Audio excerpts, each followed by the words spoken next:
Welcome back, everyone. It's like you don't like to do this. It's been a long time. I know I have been gone for some time. Pretty busy. Okay, so I'm gonna try this again. I'm not too sure if my mic was on because my camera mic was actually the one that was picking up my audio, but hopefully this mic is the one that's actually picking up the audio. So I'm gonna get right into it.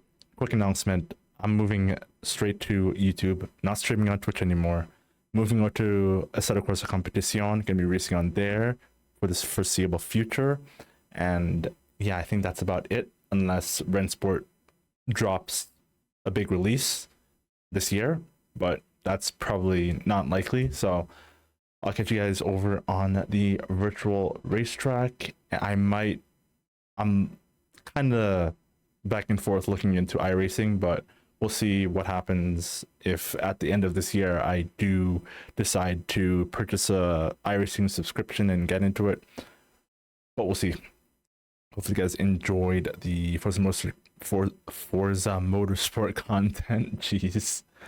And I will be catching you guys on the virtual Real Men's Racing tracks, Assetto Corsa Competition. Right. Done it. I'm out.